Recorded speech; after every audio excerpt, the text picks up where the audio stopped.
My Gavanen Melonin, and well met indeed. I am Arche Galadurthan, head of the modding team behind Divide and Conquer, and before we kick off with this week's Divide and Conquer episode, I am just here to let you all know that the channel is now very kindly being sponsored by the good folks at Gamesplanet. And I'd be doing them and myself a disservice if I did not at least let you all know that at least once. Gamesplanet is a site very similar to ones you may have heard of before, such as G2A, and I'm sure there's another one that people use, like, isn't it Green Man Gaming or something like that? I can't remember the other names, but anyway, it's similar in those regards in that it will sell you the key to a game, be it on Steam, Uplay, on Origin I think it has as well, with one very key difference, and the reason why I finally allowed something to sponsor my channel, because the keys obtained from Gamesplanet come directly from the game creators themselves. They are legal, for want of a better word. Well, there isn't a better word. They are legal. And that is why I thought, yes, I will happily recommend you, because there's a couple of games on here already that I've got my eye on that are cheaper than anywhere else that I have seen them.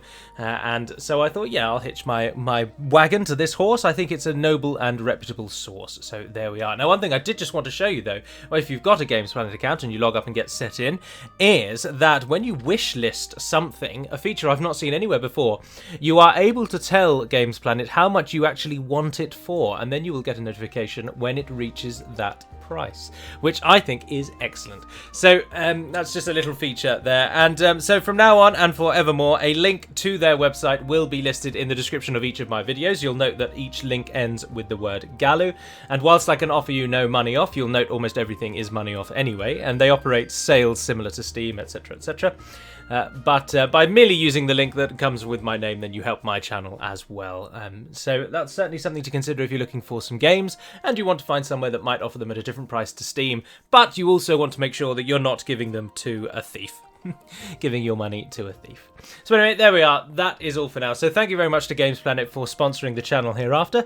And without any further ado, let's dive in. To war, then. And it is Canned this week that we are playing as. And after Angmar of last week, things are going relatively well as Canned, to be honest. We did a Toggle Fog of War recently, didn't we? And we learnt that Mordor is basically out of the game, and they will throw very little resistance to our attacks from the east, giving us great power. Once we remove them from Hauthanur and make our way north through the heartlands of Emun Arnon, do I want to say Arnon? Yes, I do.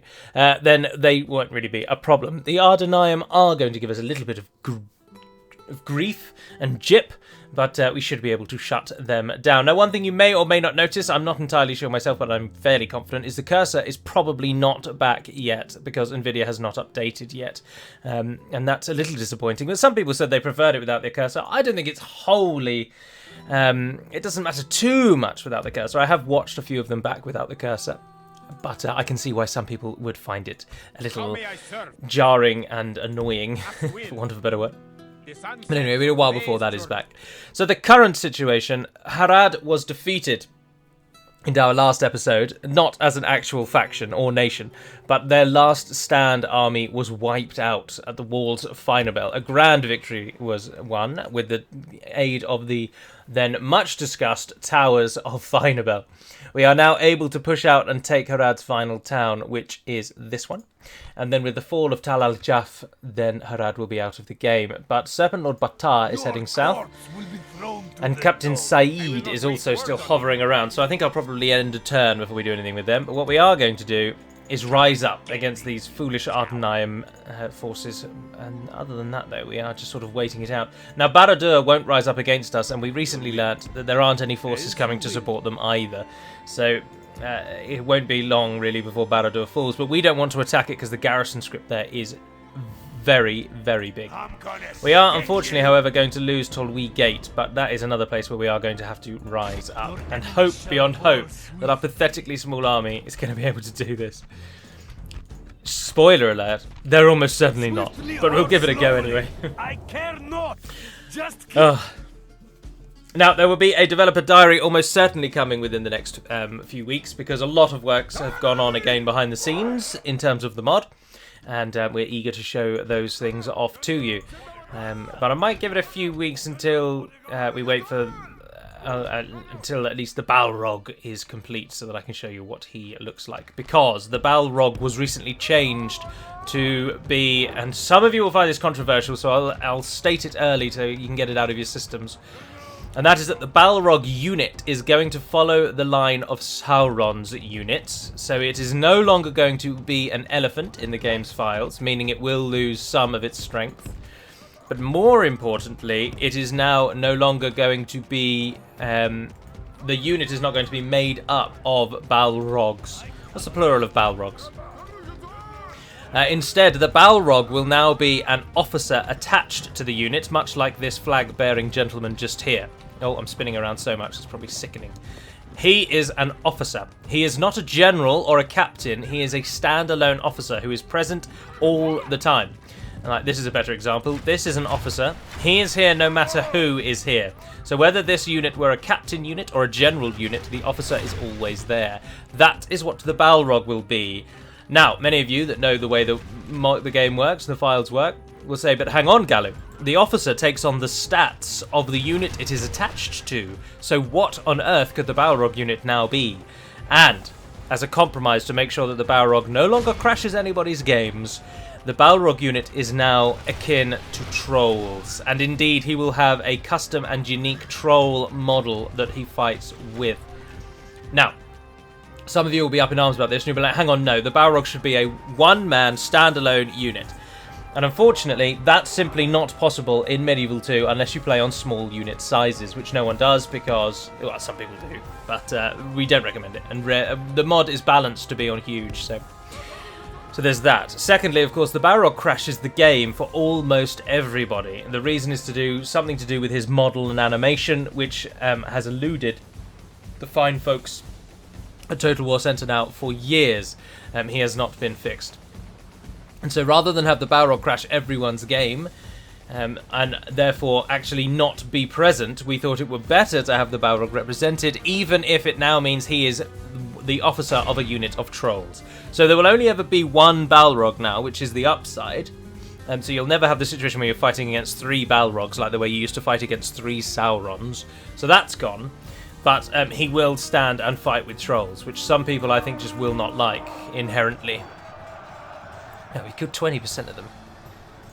Keep giving them the runaround. So that's the change to the Balrog, but the troll unit hasn't been set up yet, as I say. So I might hold off on the developer diary until the trolls have been given and their design that we're going to go with. But other changes have come into effect. The removal of the experience bonuses, as I've already mentioned before. All the buildings have now lost their experience bonuses. And a few buildings have now actually been cut from the game as well. But the key changes is that the High Elves are now ready to go, which means whenever one of these campaigns ends, the High Elves are standing by and ready to take up that position. And secondly, the Northern Dunedain Beacon of Hope system has been edited and amended, and I can talk you through that in more detail, which is good. So lots of little bits and bobs going on. Right, they're ready. Charge them. No, you already are. Charge them and keep shooting while you're doing it. Right, Marauders, run down there. Now we can speed this up and get this out of the way.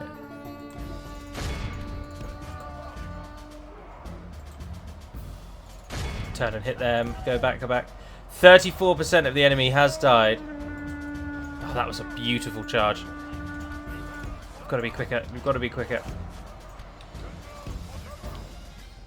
Alright, see, and that's that Uruk unit taken out of the game. The next target shall be those Uruks. But our units are going to get tired, so we've got to watch out.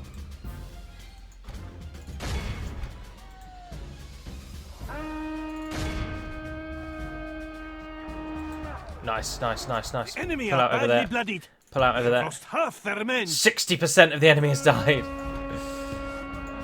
It's going to be one of those rare times where I actually command cavalry well. I've totally jinxed it. I should not have said that. I should not have said that.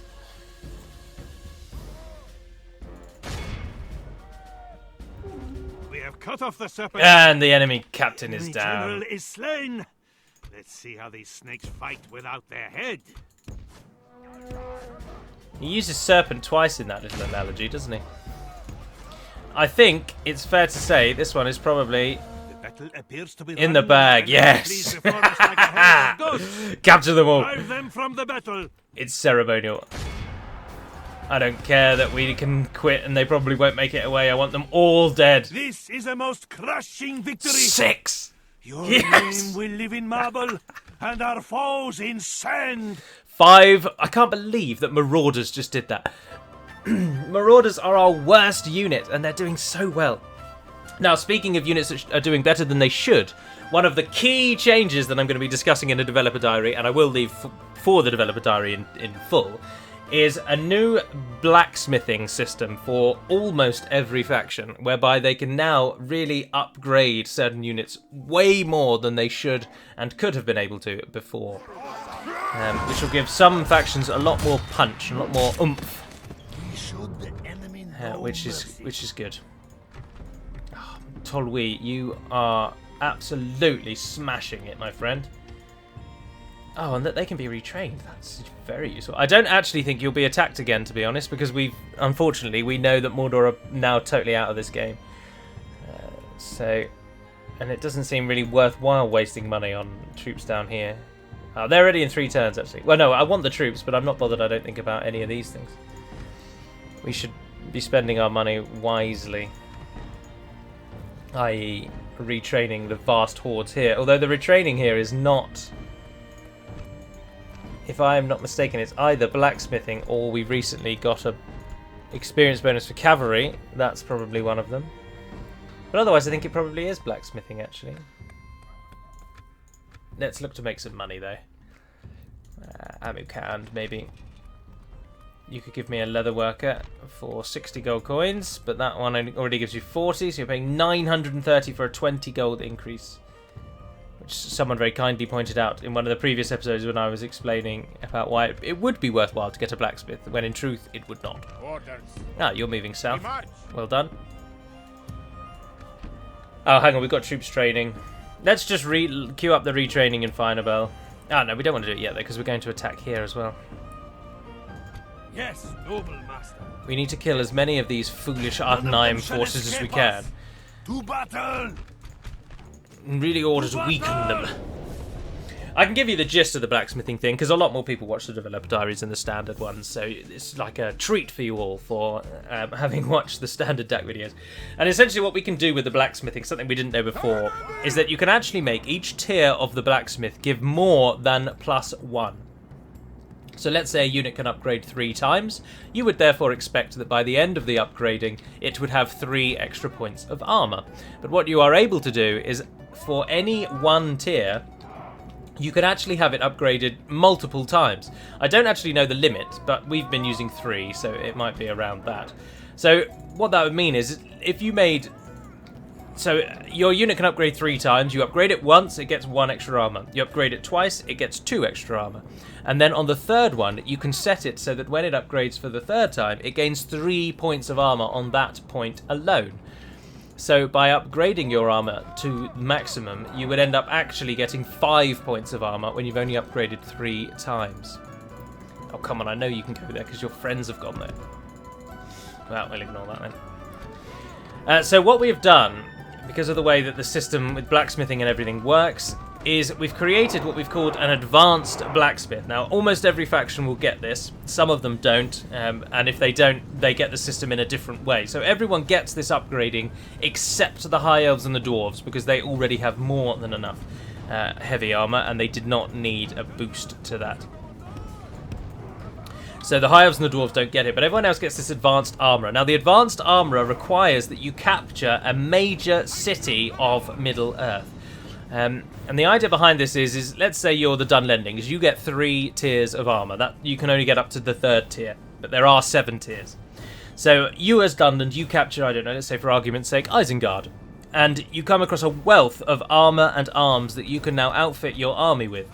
And it's that premise, basically, that you have, using the scavenged remains of towns that you have captured, you are then able to use the enemies, or whoever it is, you might not actually be at war with them, you may be able to use their smithing techniques and their smithing materials against them.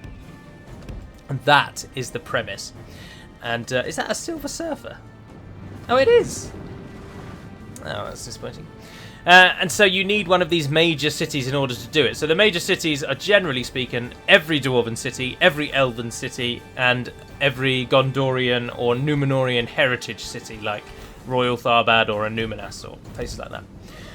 Now, if your faction was the creator of that city, you won't get the you won't get an armor upgrade in that place, but you'll get it somewhere else. So Gondor, for example, do not get an advanced blacksmith in Minas Tirith because they essentially created Minas Tirith. So they're not scavenging anything, they're not taking anything, that's just Minas Tirith. But if they capture Erebor, for example, and then come under the knowledge of Dwarven techniques, then they will get their advanced armor. And there's a listing in the changelog already that tells you where certain factions get these bonuses. So that's the premise of the armor, the blacksmith upgrade. It's only in certain locations. Now, some factions get this in other means. For example, the Breelanders will get the triple point boost if they side with the Northern Dunedain. The Dorwinian will get the triple point boost if they side with the Avari. So those are a couple of mentions. Gundabad only get the triple point boost from their Avengers Guild rather than the Blacksmith, reflecting the fact that they scavenge Dwarven armor, etc. The actual boost will come in the form of an extra blacksmithing tier. So if your faction previously had to level 3 blacksmith, you will now once you have built the 3rd tier of that blacksmith in one of these towns, you will then be able to build the 4th tier, this special, unique 4th tier of blacksmith. And that is how it will work. We're unsure really at the moment how in practice it will have an effect, hence why we test all these things, and that is to come. But I don't think it will drastically change things, apart from possibly for the Wildmen factions. I think it's going to make the Wildmen a bit more of a threat than perhaps they were before, because they now have extra armor than they did previously, which is a good thing, if you ask me. I've got 3 of those. What good is 3 Dwarven units? You guys ran out. We have killed an awful lot of them already before our lines have even met, which is very good. It's disappointing those are Silver Surfer though. Where's my pen? Southron. Pike. AASS. Right, you guys feel free to back away. Oh, Azrael warriors are riding up the hill. Right, Wind Riders, etc. Wind Riders, etc. I've said etc. about 3 times. I want you to flank that Merc unit. And you guys, all 3 of you, crush those warriors. Cavalry, have you all finished firing? No, you've still got some shots left. Why are you running the enemy's that far away? Dead. Now his men can sense their doom upon them. Our 4 fights with Don't tell me the warriors were the general. Oh, it They have was. lost half their men. Morons. Well, I mean, if they want to just hand me the victory, then I'll take it. Pull back up the hill. Run away, run away, run away. You fellows. If you can charge in now, I would like that very much.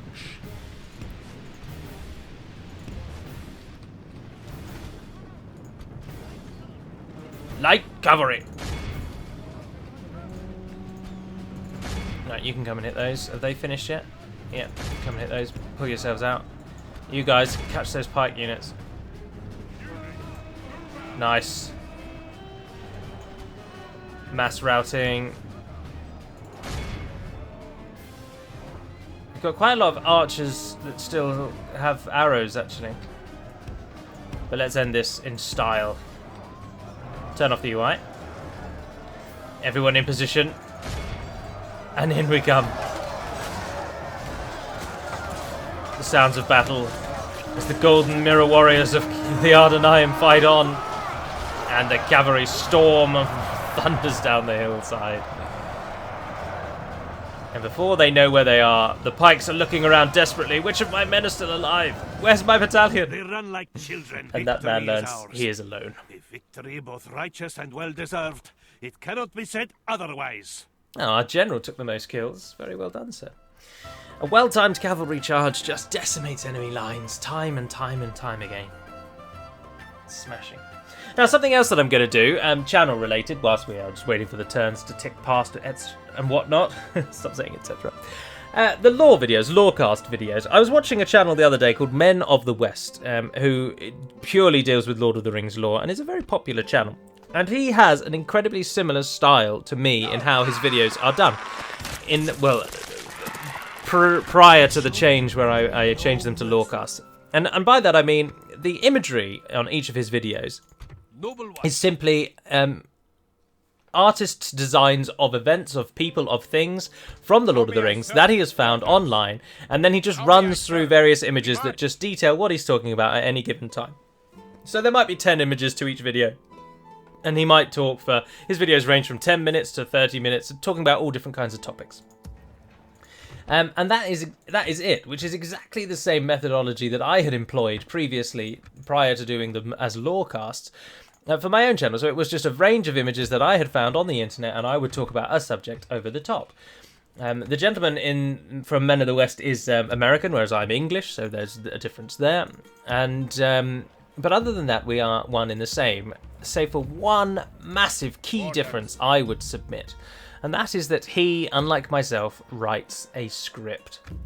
I didn't queue up that retraining. And I think it's something that I should probably consider doing now, because in the latest Lorecast video, the Arnor one, I made two things that are potentially errors that I would have worked out had I actually just written it down as a script rather than bullet pointing and then going from memory.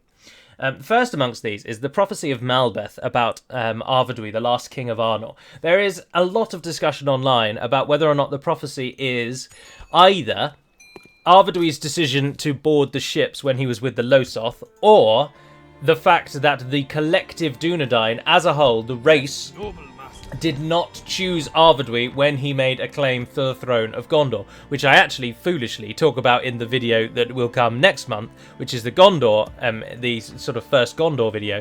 I discuss Arvedui's claim to the throne in that. And there's discussion whether or not that choice was the one that Malbeth talked about in his prophecy, or whether, as I say, it's Arvedui's choice to board the ship in Foroshel and not to wait for summer to come. There is arguments for and against, but there is no clear-cut answer. You will meet people that will say, no, it is this, but I would challenge you to get them to give you a citation or a reason as to why it is X, Y, or Z. And generally speaking, they can't. They then just say, well, that's the most likely, or that's my interpretation, whatever. The second point is that I also mentioned that Fornost is not utterly destroyed by the Witch King and lives on as a town, or at least in ruin. But there is again a passage that would suggest that perhaps actually the town is destroyed utterly, and that there's nothing left after the Battle of Fornost. And both of those points I would have flagged up to myself if I had just written it as a script, because both of them were not listed in my bullet points and were me adding to the bullet point, which is how I do the lore videos. Now, I appreciate there is a sort of pull to the videos, or people quite like the more colloquial nature of them, and that it isn't just me just rabbiting on or just reading from a bit of paper. There is a bit more of a flow, a conversational style to it, and I do appreciate that. But I do feel that I'm doing myself, but more importantly the source material, a grave disservice by not writing a script. Because I think I am, A, opening myself up for saying things wrong, which unfortunately I've proven to do on a few occasions. And I don't want to compound the problem of people just reading the wiki and making videos of them.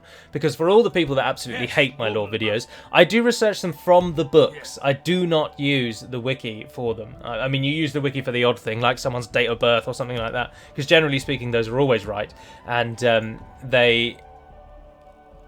it's much easier than flicking through the book for someone's date of birth, because often you might not find it on a first go. But other than minor trivial facts like that, I don't use the internet. I scour through the books and I prepare the lorecasts that way. Why am I sending him all the way down there? Go back to Tirith, right? So I think it would do the videos. They would benefit from being a little more organised and coherent. So I probably am going to see about writing a script. So the next lore video you will get, which comes in the start of October, which happens to be with my birthday month, the lore video you get then will be the first one that is written with a script. We march. So I would welcome your thoughts and feedback when that one drops. But, there we are, that's all of my ramblings over and done with. Let's set those up to retrain. I can't retrain anything more in Finabel. I don't think I can down here. Oh, tell a lie, yes I can. Chuck them in too. We're going to just start throwing units at the Ardenaim. That's going to be our way. Cavalry is going to win the day for us, both against Mordor and the Sons of Numenor, which incidentally is a new name of a unit in the in the files. Recently I renamed a Reunited Kingdom unit to Sons of Numenor. Now don't get your hopes up that I've just mentioned Reunited Kingdom, because no work has gone into the RK at the moment at all. I consider it, as the days drag on, I consider it ever more likely that no work will ever go into the Reunited Kingdom. And so we shall see. Edoras, built by King Brego of the Mark, has fallen. The hall of Meduseld now stands dull and without laughter, except for those of Rohan's enemies. Yet in the plains of Rohan a great fury has risen up, and it will not be easily abated. Eored Gather and the riders of the Mark have found willing warriors amongst their people. The loss of the king's seat has seen many of Yordle's folk discarding plough and tool for sword and spear. A great host has risen up to retake the city and will soon be bearing down upon it, sounding their battle cry, Forth Eolengas. So Edoras has fallen, and a last stand has kicked in to support them. The peoples of the land about Edoras have gathered together, taken up arms to save their great capital. Let's chuck a farmland in there just because we are here, and that's one of the ones I can do. Can't retrain anyone there. I'm just waiting really to see what Harad actually do, and I think, to be honest, we probably waited long enough. But we'll wait till those cavalry units are ready, we won't bother with you, and then we'll push on Tal al-Jaf. Because Harad seemed to have pulled back to defend it. Our force over there prepares though, and we'll wait till all of these are together, I think.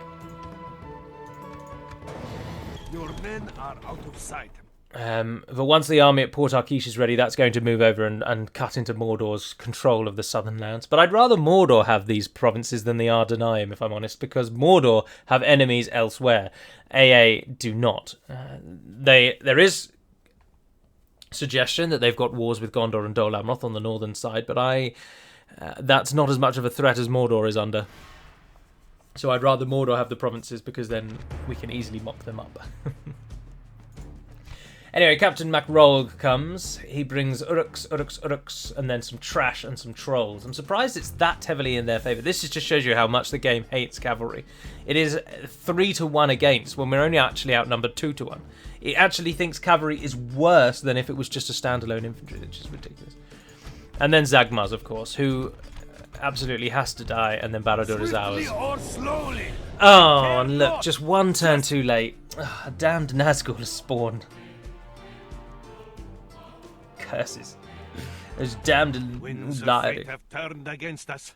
The foe seems to be winning the battle.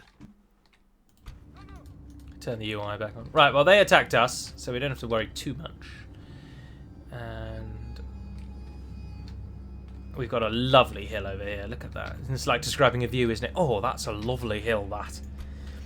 I should like all of our cavalry forces to target the trolls. They're the only unit here that we're actually concerned with. And to that end, I won't have you firing at will just yet.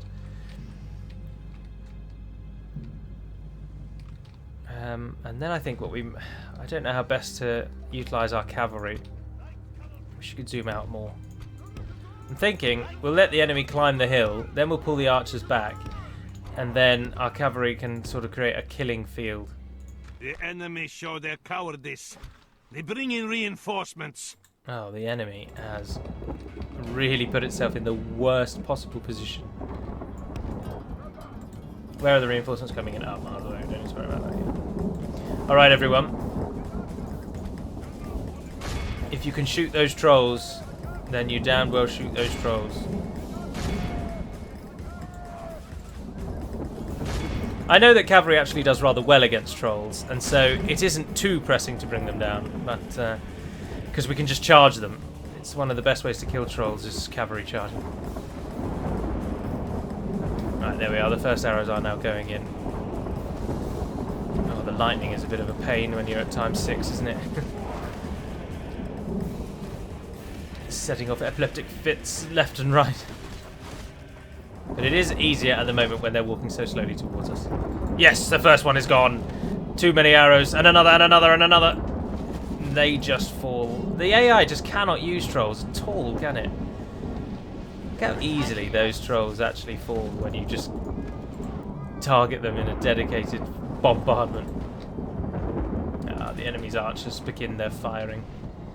Fools. Right. Activate plan, spring the trap. No, no. Activate plan, bait the trap. Send the cavalry back.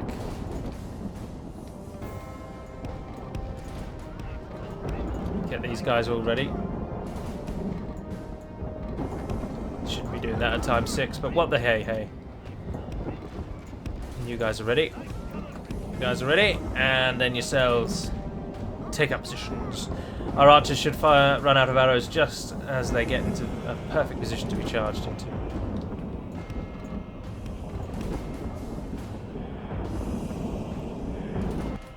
It's all on. Which one is the halberd, though?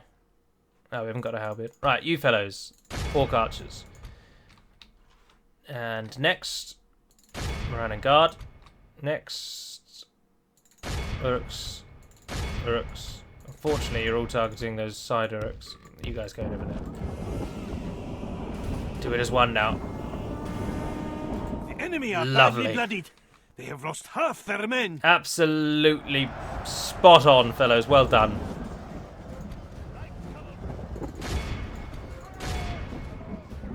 Fighting to the death. For the moment, the fickle smile of fortune shines upon us. Pray, this is a portent of a victory. Glorious. Absolutely damned glorious.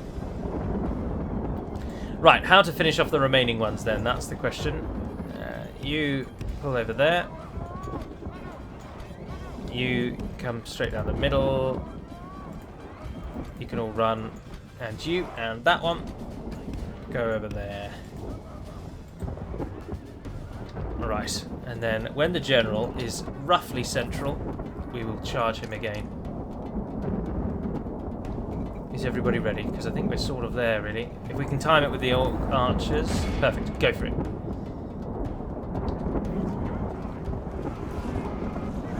Victory is well within our... The enemy are badly bloodied. Nice. They have lost half their men.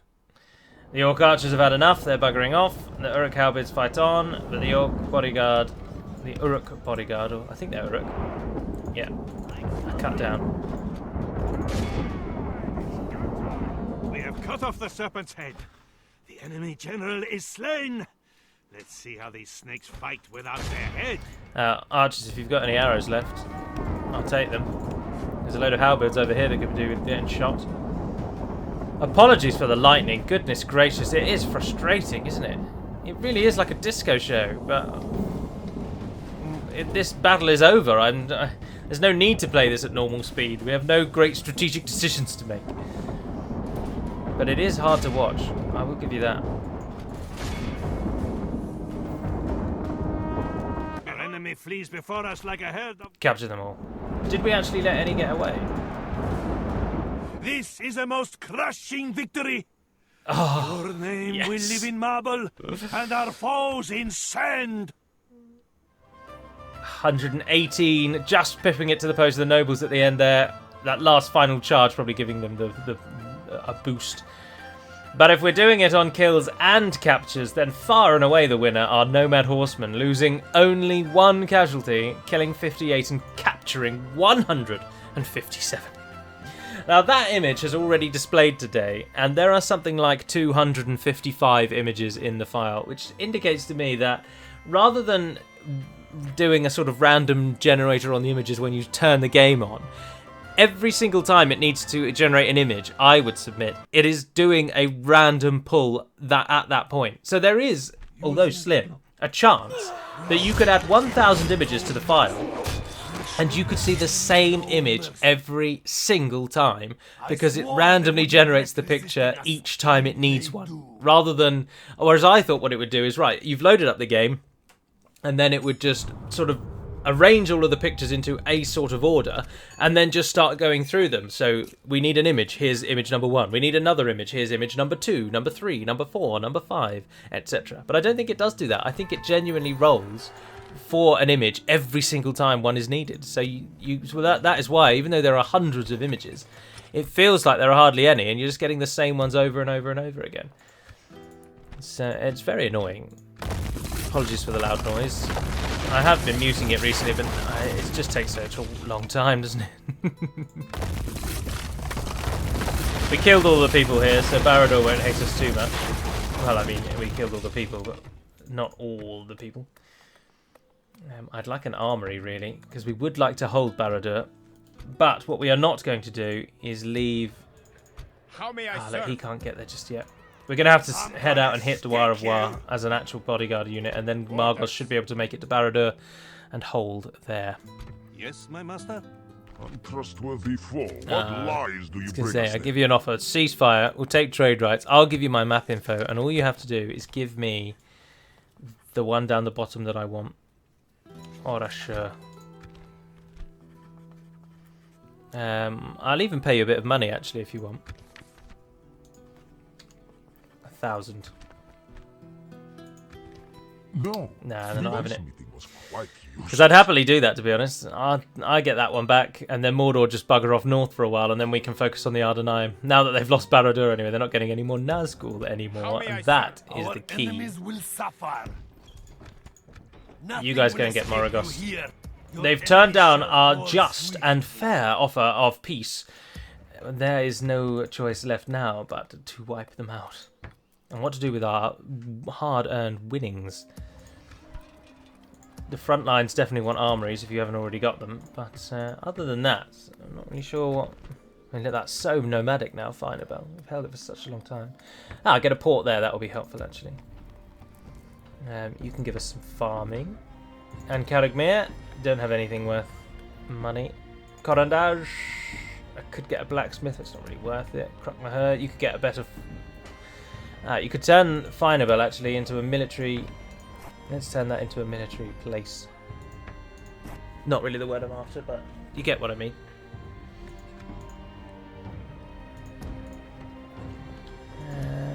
Right, I think that's everything we can do for now. And that is also going to be where I end this episode today. So thank you very much for watching, if indeed you have. Do be sure to check out the links in the description to Gamesplanet if there's anything that... just have a browse, or if indeed there is anything you want. But until we speak again, dear friends, Navar Naden Perabad Melonin, and farewell.